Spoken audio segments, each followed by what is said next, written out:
independent public service media. All India Radio and Doordarshan are largely propagandistic when it comes to news. I'm not talking about the entertainment component, the classical music, wonderful things that All India Radio has been doing over decades. But about news itself, and two examples. When Prime Minister Indira Gandhi was assassinated, it took several hours before Doordarshan and All India Radio were allowed to announce the tragic news. BBC and various others had it, but we did not officially announce it. Likewise, when former Prime Minister Rajiv Gandhi was assassinated, 1991, much the same thing happened. So there's a credibility problem. But in countries like Germany or France or UK, where there are far independent or relatively independent public service media, there's been a greater consumption of these have been trusted more than the commercial players, than the purely commercial players. Television news has continued to perform strongly in some or several countries, including in India. But print newspapers have seen a further sharp decline virtually everywhere. Obvious reasons, lockdowns have affected physical distribution, accelerating the shift towards a mostly digital future. Many people remain very engaged, but there are signs of turning away from the news media and in some cases avoiding news altogether. There's another issue, a perception, strong perception, that the news media are seen, this is a finding of the same research by the Reuters Institute I mentioned, they are seen to be representing young people, especially young women and people from minority ethnic groups less than fairly. There's a clear perception across the board that young people, young women, and those belonging to minority ethnic sections, or in India, the backward classes, or that they feel that they're not being represented in the news media fairly or adequately. And this lends urgency, I think, to the demand for newsrooms becoming more diverse and inclusive in terms of gender, ethnicity, race, and socio-economic background. Because unless you are a Dalit, actually brought out in this, it's very, very, I'm not saying it literally, that you have to have that lived experience, and unless newsrooms get Dalits and others, there are very few of them in India, data are available, you won't be able to get into the heart of the matter, or it's very difficult to get into the heart of the matter while you are doing your reporting on the state, on whatever happens in that community. And likewise, women. And this is, I think, a widespread perception which is a strike against the news media. If you look at the data on internet, China is still about close to 70% of the population. In India, we have 54, just under 55% of the population. That's about 755 or 756 million internet users according to the official data. They are internet users of some kind. And there is still room for growth. There's only 55% or less than 55% in India. There's still room for growth. Now, from this, you can see the huge pressure that is happening, the disruption, what has framed this disruption in terms of sheer numbers. And next we must move on to the question of what kind of conceptual framework do you need for journalism? I'll just quickly tick this off before I get into the question of bridging the gap. The central functions, as I understand them, are the credible information function.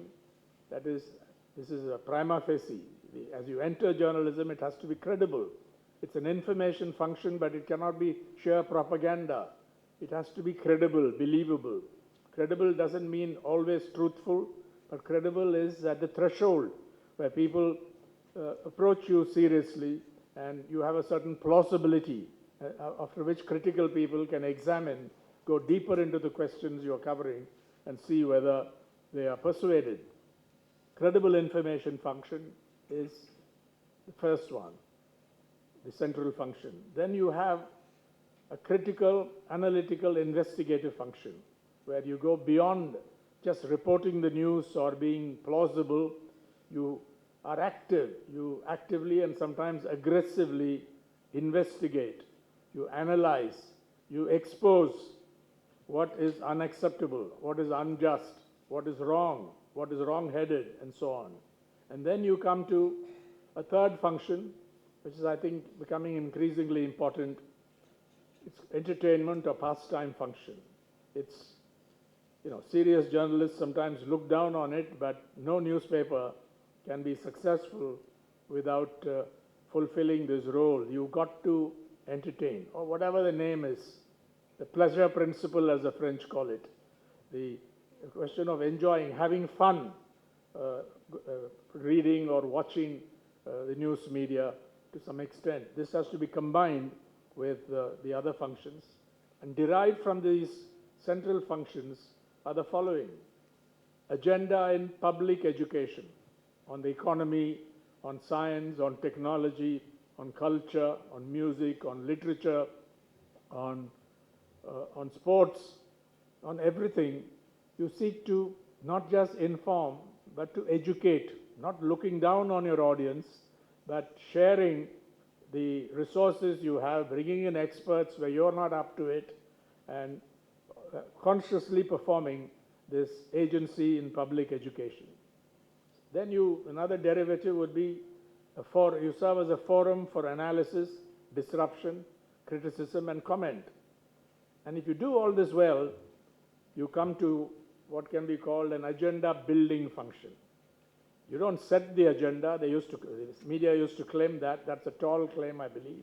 But you participate with other players in building an agenda, and hopefully a virtuous agenda.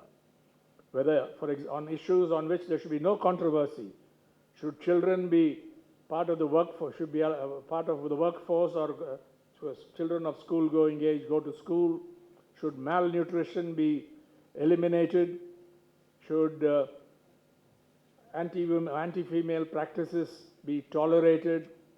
Should sex-selective abortion be permitted in a society? And a number of questions like that.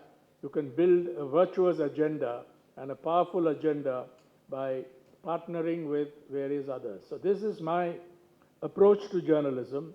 And now we come to some hard realities about what is happening with younger people, the next gen. I have a problem with the phrase next gen because it suggests something that is going to be in the future, in which case we don't know very much about that. But as opposed to focusing on this question, some media researchers have proposed what is known as the theory of the interlocking public. They find that young people are less attracted to news, that you are not able to engage them, but they then sort of compensate by saying that you can have a diverse newspaper can engage with a diverse audience and offer a little bit for everybody. And this is an approach that is particularly favored in the United States, and they talk about, for example, different sections of the public. One is the involved public, with a personal stake in an issue and a strong understanding, an interested public with no direct role in the issue but is affected and responds to it with some first-hand experience, and thirdly, an uninterested public which pays little attention and will join, if at all, after the contours of the discourse have been laid out by others. And this is often referred to as the theory of the interlocking public, a sort of pluralistic vision of serving the interests of a wider community. It's not working. That's gone. It used to be the case that there was an approach like that, but when it comes to younger people, increasingly, particularly in countries like India, where a youthful country, where the young make up an unusually high proportion of the population, rather not an aging population, then I think you get into trouble. And there's some interesting research about how young people consume news and how news publishers can attract young readers, listeners, and viewers. Younger audiences are different from older groups, not just in what they do, but in their core attitudes in terms of what they want from the news. Young people are primarily driven by progress and enjoyment in their lives. Not just enjoyment. This is a major finding by the Reuters Institute across countries. I don't know to what extent it applies in India, but they've not drilled into that kind of detail, but I think it holds to a certain extent. And it's for Indian researchers to see if these findings can be substantiated. But driven primarily by progress, their aspiration for progress and also enjoyment in their lives. And this translates into what they will look for in news. They will need and want news to consume their world, to connect their world to the world and fulfill an array of different social and personal needs.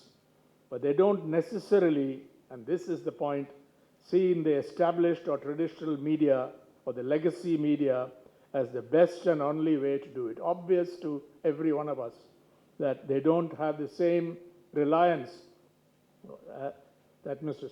Srinivasa Rao, he says he likes only a printed, let's see,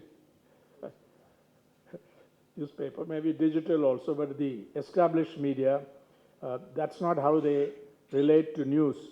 News media is now competing for attention with myriad other distractions, and there is a high level of background or indirect exposure to news, and that comes through social media, other online conversations, documentaries, TV shows, etc. They pick it up from various disparate sources. They don't need to seek it out. That's one of the formulations, the findings in this research. News comes to them. And finally, much of the excitement and gravitas for young people is on the periphery of the news space. That's another finding. Infotainment, lifestyle, cultural, grassroots, bloggers, and so on. All this